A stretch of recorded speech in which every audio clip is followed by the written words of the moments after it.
ప్రపంచ rabies day సందర్భంగా మీతో కొన్ని విషయాలు ఇప్పుడు చర్చించడం జరుగుతుంది. ఈ సందర్భంగా మీకు అందరికీ నమస్కారంలో తెలియజేస్తున్నాను. ప్రపంచ రాబిస్ డే సెప్టెంబర్ 28వ తారీఖున ప్రతి సంవత్సరం జరుపుకుంటారు. 2024 ప్రపంచ రాబిస్ దినోత్సవ థీమ్ బ్రేకింగ్ ర్యాబిస్ హద్దులు, అంటే ర్యాబిస్ సరిహద్దులను బద్దలు కొట్టడం. ర్యాబిస్ అంటే ఏమిటో ఒకసారి చూద్దాం. ర్యాబిస్ అనేది ఒక వైరస్ వ్యాధి. ఇది మానవులతో సహా క్షీరదాలను అంటే పాలిచ్చే జంతువులుగా చెప్పవచ్చు. ఉదాహరణకు ఎలుకలు, పిల్లులు, కుక్కలు, జింకలు, కోతులు, గబ్బిలాలు, తిమింగలాలు, డాల్ఫిన్స్ మరియు మానవులుగా చెప్పవచ్చు. కుక్కకాటు లేదా లాలాజలం ద్వారా సంక్రమించే వ్యాధిగా ర్యాబిస్ వ్యాధిగా చెప్పవచ్చు. కనుక టీకాలు లేదా ర్యాబిస్ వ్యాక్సిన్ వేయించడం చాలా మంచిది. ప్రపంచ ఆరోగ్య సంస్థ WHO నివేదిక ప్రకారం భారతదేశంలో 20,000 మంది ప్రజలు ర్యాబిస్తో మరణిస్తున్నారని అంచనా వేయబడింది. ప్రాథమిక ఆరోగ్య కేంద్రంలో ERV మరియు ERS అందుబాటులో ఉంటాయి.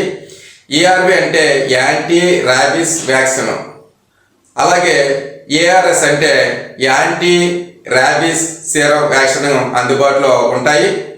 సెప్టెంబర్ 28న ఎందుకు ఈ ర్యాబిస్ వ్యాక్సిన్ గురించి లేదా ఈ కార్యక్రమం జరుపుకుంటారంటే, లూయిస్ పాస్చర్ మొదట ర్యాబిస్ వ్యాక్సిన్ అభివృద్ధి చేయడం జరిగింది. అలానే లూయిస్ పాస్చర్ వర్ధంతి జ్ఞాపకార్థం ర్యాబిస్ డేగా నిర్ణయించడం జరిగింది. భారతదేశంలో ర్యాబిస్ రహిత ప్రాంతంగా గోవా అని చెప్పవచ్చు. ర్యాబిస్ అనేది ర్యాబిడో వైరస్ కుటుంబానికి చెందిన వైరస్ వల్ల కలిగే తీవ్రమైన వైరల్ ఇన్ఫెక్షన్ అని చెప్పవచ్చు.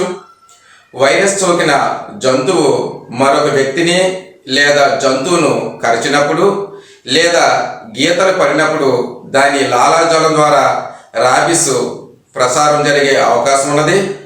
ర్యాబిస్ వ్యాధి సోకిన వ్యక్తి యొక్క మెదడు మరియు నాడీ వ్యవస్థను ప్రభావితం చేస్తుంది. కాబట్టి త్వరగా వ్యాక్సిన్ తీసుకోవడం చాలా మంచిదని చెప్పవచ్చు. ర్యాబిస్ లక్షణాలు ప్రారంభ దశలో నిర్దిష్టంగా ఉండకపోయినప్పటికీ చివరకు శ్వాసకోశ మరియు జీర్ణాశయ మరియు కేంద్ర నాడీ వ్యవస్థపై తీవ్ర ప్రభావాన్ని చూపుతాయి.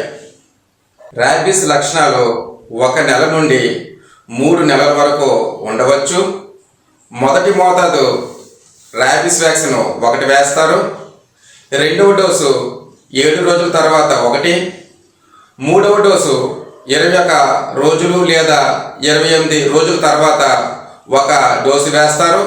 దీనిని ఫ్రీ ఎక్స్పోజర్ టీకాగా చెప్పవచ్చు.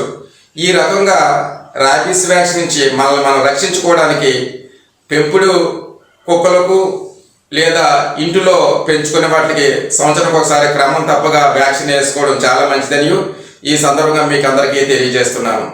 Thank you.